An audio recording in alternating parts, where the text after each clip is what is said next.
Buenas tardes, amigos, hermanos, que estoy para predicarle el Evangelio.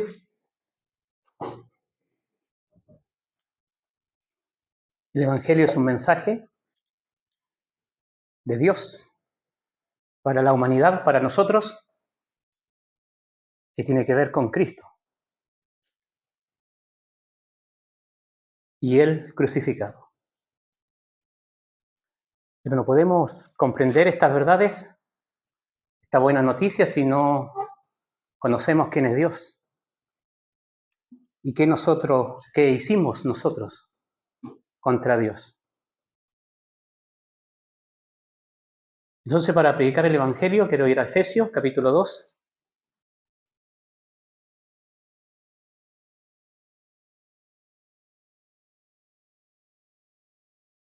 Comienza el pasaje diciendo: Él os dio vida a vosotros. ¿Quién es Él? Es Dios, el Creador, aquel que es santo, así se revela, santo, magníficamente santo. Eso quiere decir que Él es único, no hay otro como Él. Él no es común, no se encuentra, nadie se le iguala. Él es el Creador y sustentador de toda la creación. Y Él dice acerca de nosotros que nos dio vida. Él os dio vida a vosotros cuando estabais muertos. Le está diciendo aquí el apóstol a los efesios.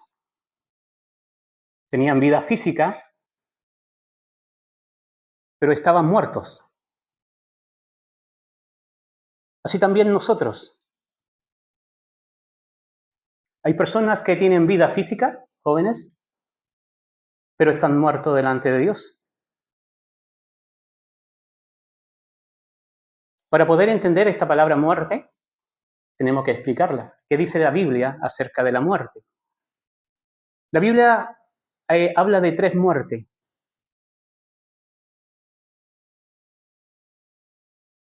La primera muerte nosotros le llamamos la muerte espiritual y la muerte física que conocemos. Y Apocalipsis, repetidas veces, habla de la muerte segunda. El que no se halló inscrito en el libro de la vida fue lanzado al lago de fuego, que es la muerte segunda. Los fornicarios, los hechiceros tendrán su parte en el lago que arde con fuego y azufre, que es la muerte segunda. La muerte quiere decir en la Biblia separación, nada más que eso. Separación. Es decir, hay 3 separaciones. Cuando la persona muere físicamente, el alma hace abandono de su cuerpo. La Biblia dice así. Génesis 35, 18. Sale el alma y la persona muere. Primera de Reyes 17, 20, 21 y 22. Cuando el alma vuelve al cuerpo, el cuerpo vive. Habla de un profeta allí que oró por un niño, para que volviera su alma al cuerpo, y el niño, al volver el alma, el cuerpo revivió, dice. Pedro y Pablo habla de un partir. La muerte física es una separación del alma del cuerpo. La muerte segunda, cuando la persona muera físicamente, su alma irá al cielo, si creyó en el Evangelio, y se rechazó el Evangelio, va a un lugar de tormento. Luego resucitará para ir al gran trono blanco y oír la sentencia de muerte, al lago de fuego, la cárcel de Dios, la muerte segunda, la eterna separación del Creador, donde el alma allí sufrirá eternamente, no tendrá reposo ni de día ni de noche, dirá Apocalipsis 14, 10 y 11. El alma no es aniquilada allí, sino que esa persona estará consciente. No habrá reposo. no habrá descanso. Y es la ira de Dios. Y la muerte espiritual, que aquí es Efesio, es la separación del hombre de su Dios. Es la separación. Esa es la muerte. Nosotros a veces la usamos cuando se rompe una amistad. Dice, esta cosa murió. Ya no hay comunión. ¿Y qué provoca la muerte espiritual? Aquí dice, Él os dio vida a vosotros cuando estabais muertos en vuestros delitos y pecados. El pecado. El pecado hizo que el hombre se separara de Dios, perdiera esta comunión. Eso pensamos, podemos ir a Génesis, cuando Adán pecó. Dios le dijo que podía disfrutar de todos los frutos de los árboles, pero menos del árbol de la ciencia del bien y del mal, porque el día que comiera de él iba a morir. Se iba a separar. Y sabemos la historia. Tan pronto Adán comió, Adán fue separado de Dios. Dios toma a Adán y a su esposa y lo echa del huerto, de su presencia.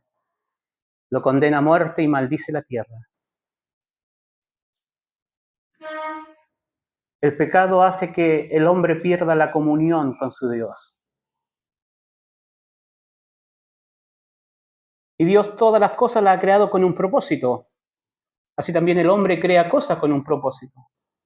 Ya sea un celular, ¿verdad? Cuando este se echa a perder ya no sirve. Decimos, esto murió, ya no sirve, es inútil. Tiene dos opciones, mandarlo a arreglar para que funcione y vuelva al bolsillo. O si no, a la basura y ser quemado, ¿verdad? Así también el hombre, cuando el pecado entra en él, no solamente pierde la comunión con su Creador, sino que queda inútil en cuanto al propósito por la cual Dios lo creó. Romano dice, todos se hicieron inútiles. El hombre puede ser muy capaz en este mundo, hacer muchas cosas, puede ser benefactor del mundo, pero si no ha creído aún en Cristo, para Dios esa persona es un inútil. No está cumpliendo el propósito por la cual Dios lo hizo.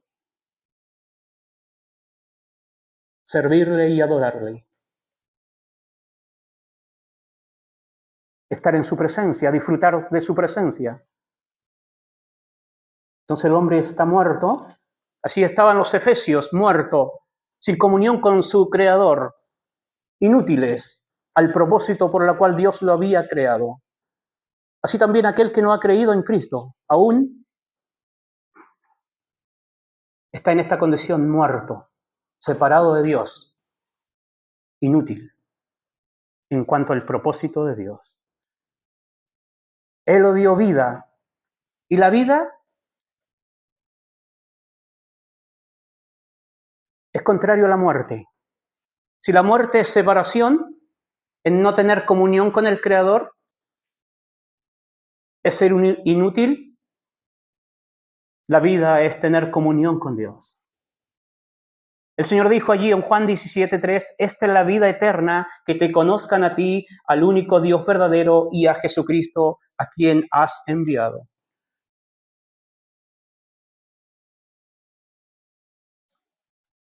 La vida es tener comunión con Dios, disfrutar de su presencia.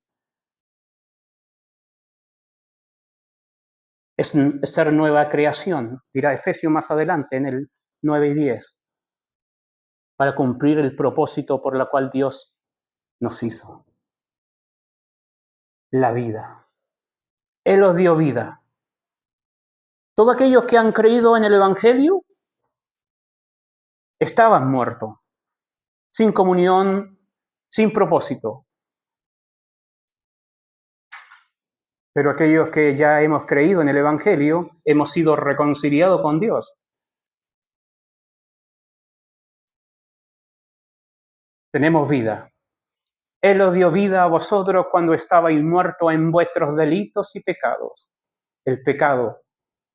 Pecado es fallar. no hacer la voluntad de Dios, ya sea consciente o inconsciente, pero eso trae consecuencia, la muerte. Y una de las pruebas que estamos muertos, dice, es que estamos siguiendo la corriente de este mundo, este sistema. Nosotros estamos influenciados cuando estábamos muertos y el que está muerto estaba influenciado por este mundo. Toda la vida estaba influenciada por este mundo, por este sistema anticristiano, contrario a Dios y a su palabra. Este sistema que valora todo aquello que es contrario a Dios.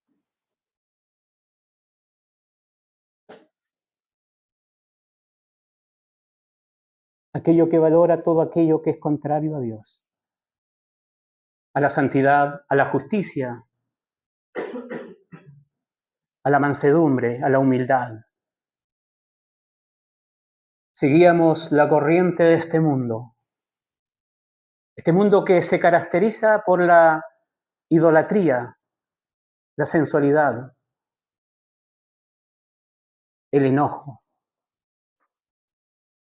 Nada con Dios. Nada con Dios. Siguiendo la corriente de este mundo.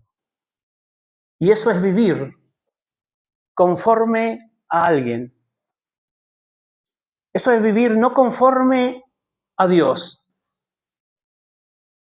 Y aquí dice, conforme al príncipe de la potestad del aire. Eso es vivir conforme a Satanás, conforme al diablo, al enemigo de Dios. Seguir la corriente de este mundo. Santiago dice, oh almas adúlteras, ¿no sabéis que la amistad del mundo es enemistad contra Dios? Todo aquel que se hace amigo del mundo se constituye enemigo de Dios.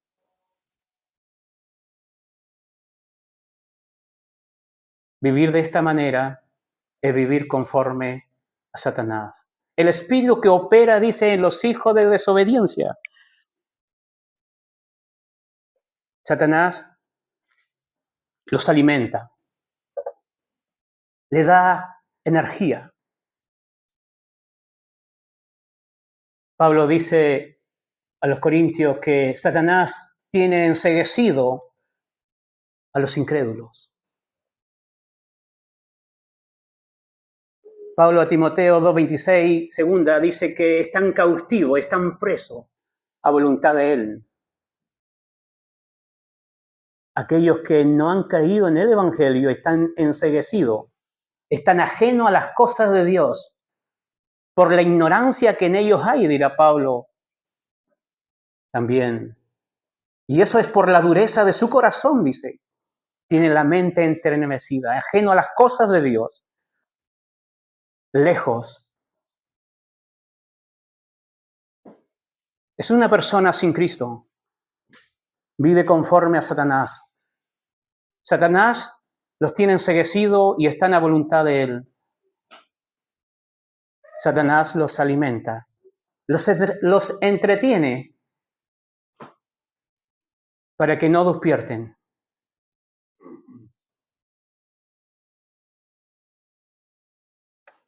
Y sigue diciendo el texto, entre los cuales también. Todos nosotros, dice Pablo, se incluye. Vivíamos. Era una vida. Era una vida. Muertos, manejado por Satanás, hijo de desobediencia,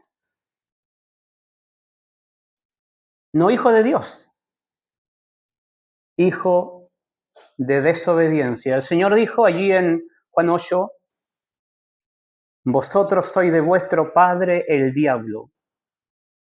¿A quiénes le dijo? ¿Aquellos que eran malos a los ojos del hombre? No, le dijo a los religiosos.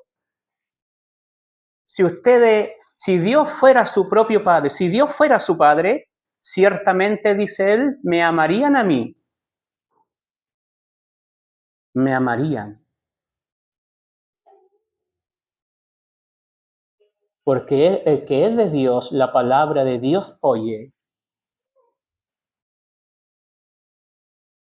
Vosotros sois de vuestro padre el diablo. No todos son hijos de Dios. Y sigue diciendo, ¿verdad? Después de que dice que anduviste en los deseos de vuestra carne, haciendo la voluntad de la carne y de los pensamientos, o sea, hacer las cosas que yo quiero, sin tomar en cuenta a Dios, y pueden ser aparentemente cosas buenas. Cuando el Señor le estaba contando acerca de su muerte, y Pedro le dice, Señor, que no, que te acontezca esto. Y el Señor le dice a Pedro, apártate de mí, Satanás. No quiere a Satanás. Cuando vivimos conforme a nuestros pensamientos, satisfaciendo nuestra carne, nuestro deseo, es vivir conforme a Satanás. Romano 8 dice, los deseos de la carne son enemistad contra Dios, no se sujetan a la ley de Dios ni tampoco pueden. Y los que viven según la carne no pueden agradar a Dios. ¿A quién agrada? A Satanás. Aquí hay dos tipos de personas, los que agradan a Dios y a Satanás. No importa lo bueno que te consideres. Si no has creído aún en el Evangelio que nos habla de Cristo y el crucificado, no estás agradando a Dios. Estás satisfaciendo a Satanás. Y por lo tanto eres hijo de ira. Es decir, merecedor de la ira. Vivir de esta manera es ser merecedor de la ira. La ira de Dios es real. La ira de Dios se revela, dice Pablo, desde el cielo. ¿De qué manera? Allí explica, dejando a las personas hacer lo que ellos quieran. Quizás Dios no te molesta, pero te advierte. Estás almacenando ira para el día de la ira, para el día del juicio final. Y Dios te aconseja, en su palabra, no menosprecies su paciencia, la cual te guía al arrepentimiento y a la fe en su Hijo Jesucristo para ser salvo de la ira. La ira de Dios no se puede describir. No hay mente que pueda describir la ira de Dios. Adán pecó una vez y Dios lo echó y todo el mundo se condenó. La ira de Dios sepulta al mundo con un diluvio. Hace llover fuego y azufre para destruir a los pecadores. Cuando Egipto desafió su poder, envió plagas y la tierra se llenó de muerte. Si Dios mirare nuestros pecados, ¿quién podrá permanecer en pie delante de su ira? Nahum dice que su ira se derrama como fuego, que delante de él tiembla la tierra, seca los mares. El profeta Jeremías dice, salven sus vidas. 51:45. Salven sus vidas de la ira de Jehová.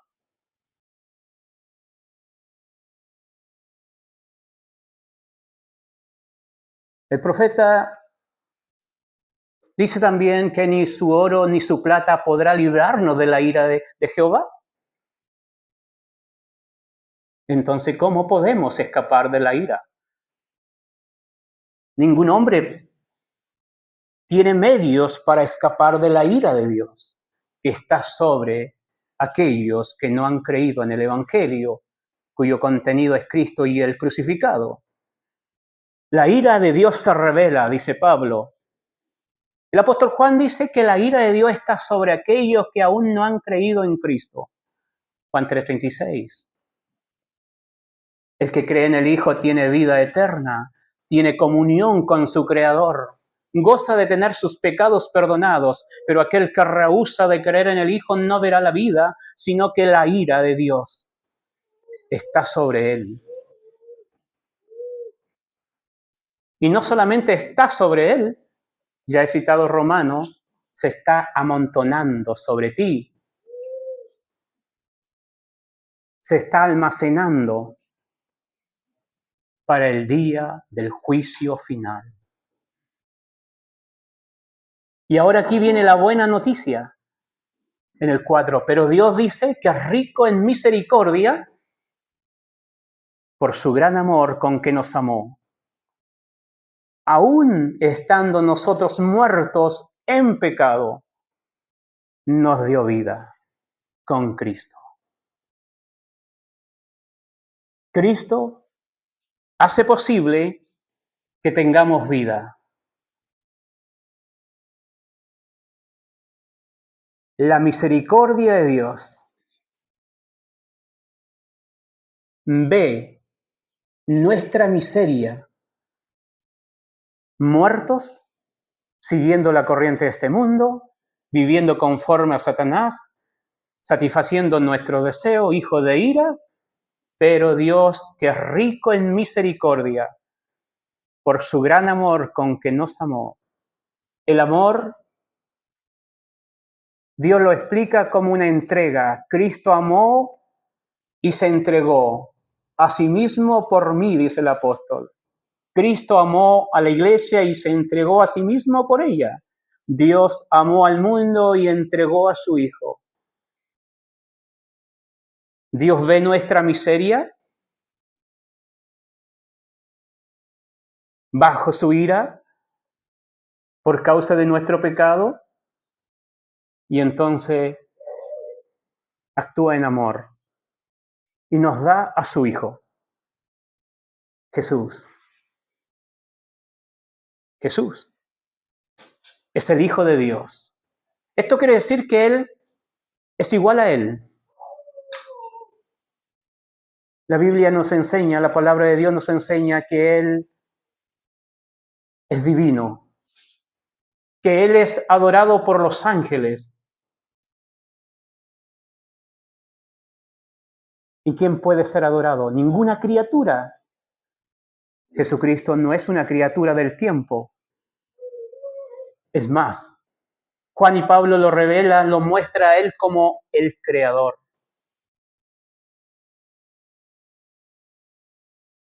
El Creador de todas las cosas. De todas las cosas, de las que hay en los cielos y en la tierra. Él es el Señor.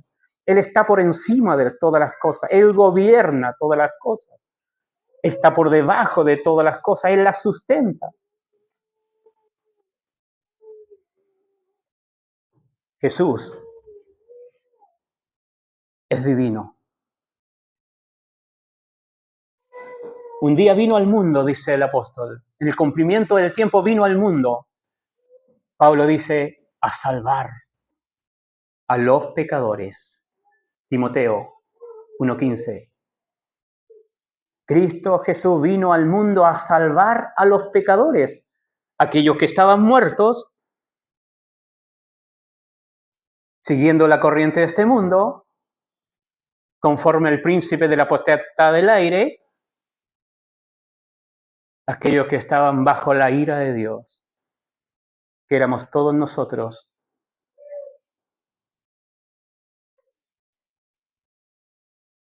Él vino a salvarnos. Y para salvarnos, ¿qué hace Él?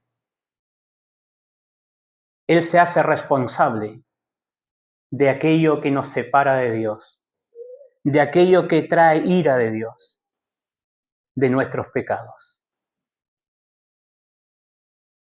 Allí en la cruz del Calvario, el Hijo de Dios, cuando Él estaba colgado en aquel madero, puedes levantar tu vista y mirar la cruz. No aquel crucifijo que muchas veces está en una pared o lo llevan colgando en su pecho, sino aquella cruz que muestra Dios en su palabra. La cruz. Ahí está el Hijo de Dios. Él fue rechazado por sus criaturas, a quien vino a salvar. Así también muchos lo siguen rechazando. Hoy no quieren confiar en Él. Fue rechazado, escupido, azotado, le colocaron una corona tejida de espina en su cabeza, le pegaron con un báculo, un palo en su cabeza, lo clavaron en la cruz, le desnudaron, se burlaban de Él. ¿Quién era Él? El Creador. Él podía destruir a sus adversarios, a sus enemigos, con solo el aliento de su boca, como lo dice Pablo. ¿Qué lo va a hacer? Él tiene poder. Pero Él no vino para condenar al mundo, para destruir. Él vino para salvar. Y después entra en tinieblas, 3 horas de tinieblas. Y allí dice Dios en su palabra que Él estaba en Cristo, reconciliando consigo al mundo, reconciliando consigo al mundo, no tomándole en cuenta a los hombres sus pecados, sino que aquel que no hizo pecado por nosotros, Dios lo hizo pecado para que nosotros pudiéramos ser hechos justicia de Dios en él. El justo, dice Pedro 3:18, primera, muere por los injustos para llevarnos a Dios. Estábamos lejos, separados, sin comunión con Dios, pero Cristo murió para reconciliarnos con Dios. ¿Qué quiere decir eso? El pecado trae consecuencias. Hay una sentencia de muerte para cada uno de nosotros. El alma que pecare, esa morirá, porque la paga del pecado es muerte.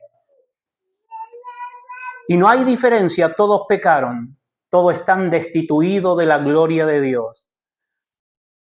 La paga del pecado es muerte.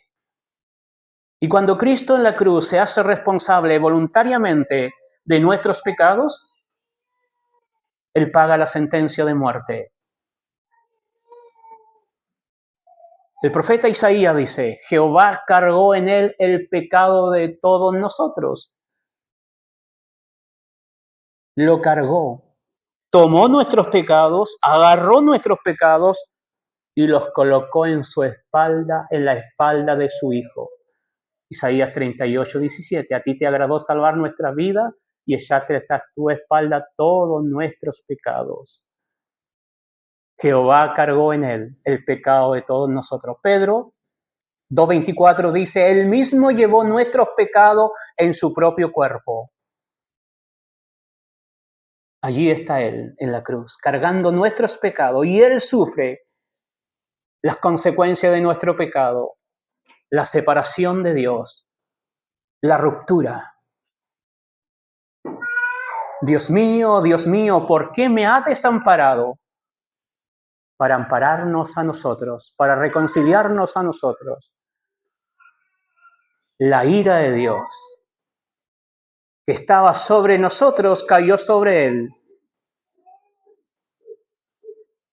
La ira de Dios que estaba sobre nosotros, los creyentes. Pero si tú no has creído aún en Cristo, la ira de Dios está sobre ti. Lee Juan 3:36, la segunda parte. La ira de Dios. Y cuando Él muere, Él dice, consumado es. Todo está pagado. Todo está pagado. Aquel que ha creído en Cristo, Pablo dice 2, 13 y 14 de Colosense, que Dios nos da vida eterna, perdonando todos nuestros pecados en Cristo, anulando el acta de los decretos que había contra nosotros, que nos era contraria, clavándola en la cruz.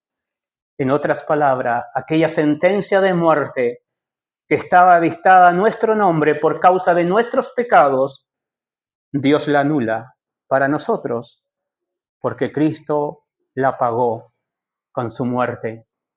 Consumado es. Tetelestai. Todo está cancelado. Ahora la salvación está en la mesa.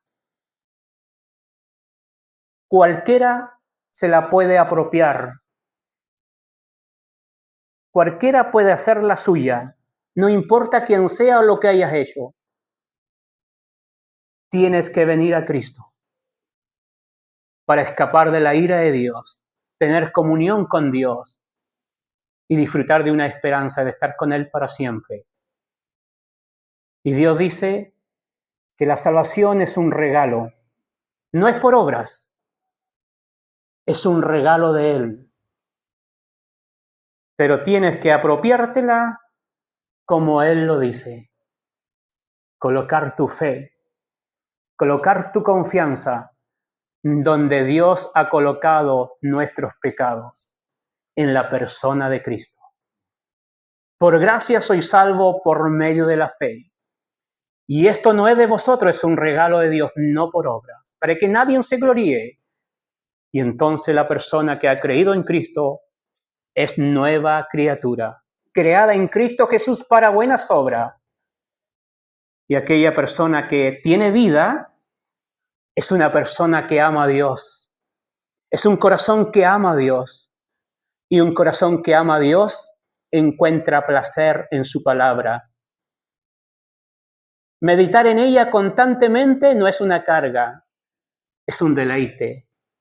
No llena su agenda con actividades para entretener, distraer su alma, sino que en la ley de Jehová está su delicia, y en ella medita de día y de noche. Es decir, no solamente la lee, sino que se detiene en cada verdad. La rumea, la mastica y la saborea. Y esta persona es como un árbol plantado junto a las aguas, que junto a las corrientes echa sus raíces. No verá cuando venga el calor, sino que su hoja estará verde, y en el año de sequía no dejará de dar su fruto. Esa persona que ha creído en Cristo tiene vida. Ya no está muerta. Ahora está satisfaciendo los deseos de Dios, agradando a su Creador. Cree en el Señor Jesucristo y será salvo. Que Dios bendiga su palabra.